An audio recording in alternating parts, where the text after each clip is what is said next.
السلام علیکم، میں ہوں قاضی خضر، نئی ویلاگ کے ساتھ حاضر ہوں سرحدی یتیم خانہ کے پلیٹ فارم سے۔ آج کی ویڈیو کا ٹاپک ہے کیا یتیم خانہ، آرفنیج، فاؤنڈیشن یا فلاحی اداروں میں جو ہے وہ سٹاف جو ہے وہ پیڈ سٹاف ہوتا ہے، وہ سیلری لیتے ہیں، وہ کوئی معاوضہ لیتے ہیں؟ تو اس کے بارے میں ویڈیو جی بالکل لیتے ہیں۔ میں خود بھی سرحدی یتیم خانہ کے پے رول پہ ہوں۔ دیکھیں، ضروری نہیں ہے کہ آپ کوئی فلاحی کام کریں تو اس کا آپ معاوضہ نہ لیں، بالکل کرنا چاہیے، اللہ کی خاطر ایسے کام کرنے چاہیے، لیکن جس کے ریسورسز نہ ہو تو پھر وہ کیا کرے؟ اب اسکول میں لیٹ سپوز ایک ٹیچر ہے، وہ بھی تو اچھا کام کر رہا ہے،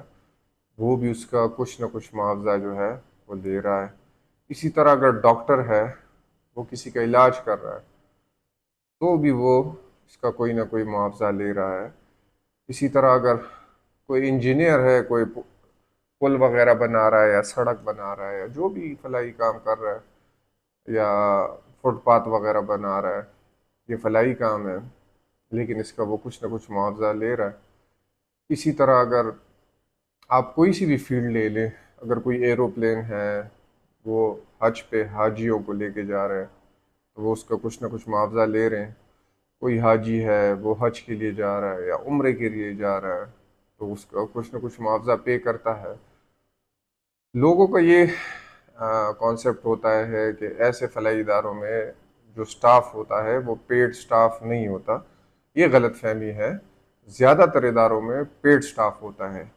ہاں، آپ کے ساتھ والنٹیئرز بھی ہوتے ہیں، لیکن وہ بہت کم ہوتے ہیں۔ اب لیٹ سپوز آپ اس طرح کے ایک ایونٹ کوئی آپ کنڈکٹ کر سکتے ہیں، جیسے جس میں آپ نے زکوٰۃ کے بڑے پیسے جو ہے وہ اکٹھے کیے، پھر آپ نے کوئی 100 فیملیز، 200 فیملیز، 300 فیملیز، 50 فیملیز، ان کو آپ نے فوڈ کا راشن دے دیا،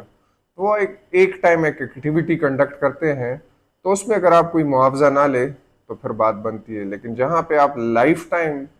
جاب کریں، لائف ٹائم آپ وہاں پہ کام کریں،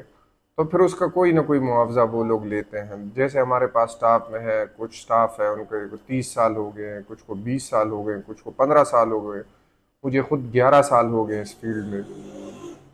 تو یہ ایک لوگوں کی غلط فہمی ہوتی ہے کہ ایسے اداروں میں جو کام کرتے ہیں تو وہ کوئی معاوضہ نہیں لیتے یا فیس نہیں لیتے یا سیلری نہیں لیتے۔ ہر آرگنائزیشن کو جو ہے ان کا ڈفرینٹ رولز اور ریگولیشنز ہوتے ہیں، تو اسی طرح ہمارے سرحدی یتیم خانے کے بھی ڈفرینٹ رولز اور ریگولیشنز ہیں۔ والنٹیئرلی یہ کام کرنا لائف ٹائم یہ ہیومنلی امپاسبل ہے، کیونکہ جو یہاں پہ کام کر رہے ہیں ان کی بھی فیملیز ہیں، ان کی بھی نیڈز ہیں، ان کی بھی ضروریات ہیں، وہ بھی ایک نارمل انسان ہے، جس طرح ایک نارمل انسان جو ہوتا ہے اس کی نیڈز ہوتی ہے، اسی طرح ان اداروں میں، فلاحی اداروں میں جو کام کرتے ہیں ان کی بھی ایک نیڈز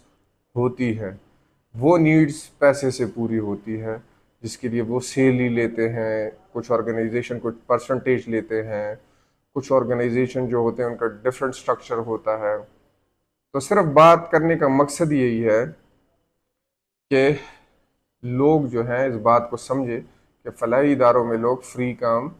نہیں کرتے۔ اکثر مجھے میرے دوست بھی کہتے ہیں کہ یار تمہاری کوالیفیکیشن زیادہ ہے، تمہیں کوئی اچھی جگہ میں ہونا چاہیے تھا، ابھی تو نہیں۔